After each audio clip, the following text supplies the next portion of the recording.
نحمده ونصلي على رسوله الكريم. بسم الله الرحمن الرحیم. دا میاش د شعبان میاشت ده او د دې پسې چې کومه میاشت ده هغه د رمضان میاشت ده. دا دواړې میاشتې فضیلت لري په نورو میاشتو باندې. ځینې علماو د دې میاشتې فضیلت ډیر بیان کړی دی او ځینې علما د دې میاشتې د فضیلت نه انکار کوي. نو عوامو ته فکار ده چې اعتدال اختیار کړي، درمیانه لار. نه په دې میاشت کې داسې عمل وکړي چې هغه رسول الله صلی الله علیه وسلم نه وي کړی او نه صحابه کرامو کړی وي، او نه داسې وکړي چې بالکل په دې میاشت کې عبادت نه کوي، داسې تیرې کړي لکه څنګه چې مخکینی میاشتې تیرې کړې وي.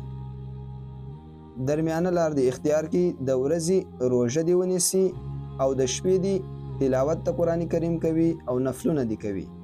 نفلونه متعین نه دي چې څو رکعاته به کوي، لکه دا ځینې خلک چې 100 رکعاته نفل مخصوص کړي وي. نفل چې څومره د وسه کېږي هغومره کوه، شمیر دا ضروري نه دی. د حضرت عایشه رضی الله تعالی عنها نه روایت دی چې رسول الله صلی الله علیه وسلم به په دې میاشت کې ډیر زیات عبادت کوي. یو شپه دومره اوږده سجده وکړه چې حضرت عایشه رضی الله تعالی عنها فرمایي چې ما ویل خدای نه کرده د الله د رسول سا وتلی نه وي، چې کله ما لاس پښې مبارکې ته وروی نو د خپل پښه مبارکه وښوروله. نو د دې نه معلومه سوه چې رسول الله صلی الله علیه وسلم په دې میاشت کې عبادت ډیر زیات کوي.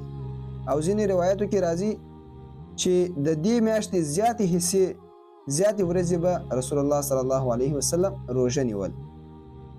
د دې میاشتې د فضیلت په باره کې چې څومره حدیثونه دي هغه ضعیف دي، لیکن دومره په کثرت سره دي چې ټول سره راجمع کې هغه درجه حسن پورې رسي.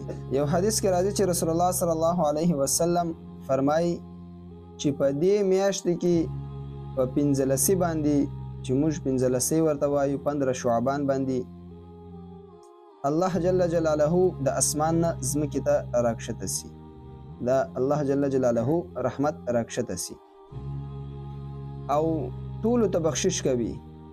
د بني قلب د ګډو په شان د هغه د بني قلب د ګډو د ویشتو په شان خلکو ته بخشش کوي، ما سوا د 4 کسانو نه. 4 کسانو نه علاوه نور الله جل جلاله ټولو ته بخشش کوي. هغه 4 کسان کوم یو دي؟ یو مشرک دی. مشرک ته الله جل جلاله په دا شپه باندې بخښنه کوي، ځکه الله جل جلاله فرمایي ان الله لا يغفر ان يشرك به ويغفر ما دون ذلك لمن يشاء ومن يشرك بالله فقد افترى اسما عظيما.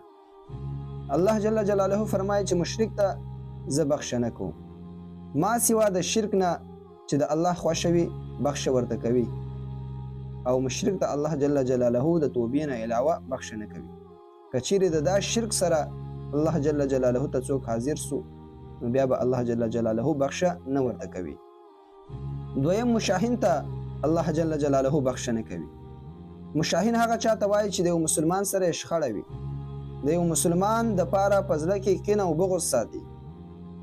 رسول الله صلی الله علیه وسلم صحابه کرامو ته ویل چې په دې دروازه باندې څوک داخل سو هغه جنتی دی. نو یو صحابي را داخله سو، هغه صحابه ورته وکتل. بیا دویم ځل باندې رسول الله صلی الله علیه وسلم وفرمایل چې په دې دروازه باندې بیا څوک را داخله سو هغه جنتی دی. لږ پس ته هغه صحابي دوباره را داخله سو. دریم ځل بیا رسول الله صلی الله علیه وسلم وفرمایل چې په دې دروازې څوک را داخله سو هغه جنتی دی.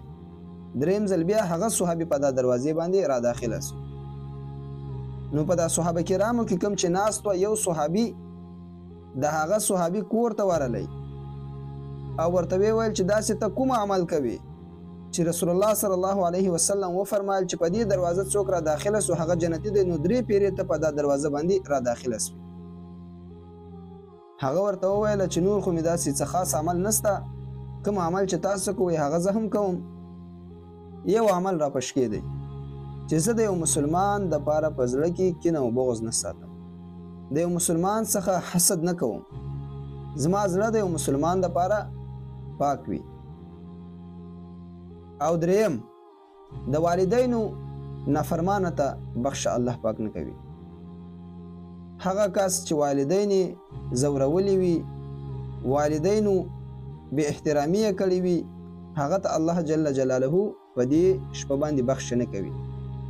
ځکه نبی کریم صلی الله علیه وسلم فرمایي رضا الرب فی رضا الوالد و سخط الرب فی سخط الوالد. د والدینو په رضا کې د الله جل جلاله رضا ده، او د والدینو په ناراضګۍ کې د الله جل جلاله ناراضګي ده. څلورم شراب خوره ته الله جل جلاله بخښه نه کوي. هغه کس چې د شراب عادي وي، همیشه شراب چشي، هغه ته په دا شپه باندې الله جل جلاله بخښه نه کوي. محترمینو، دا څلور کسان وه چې الله جل جلاله په دې شپه باندې بخښه نه ورته کوي. ما سوا د دې څلورو کسانو نه الله جل جلاله ټولو ته بخښه کوي.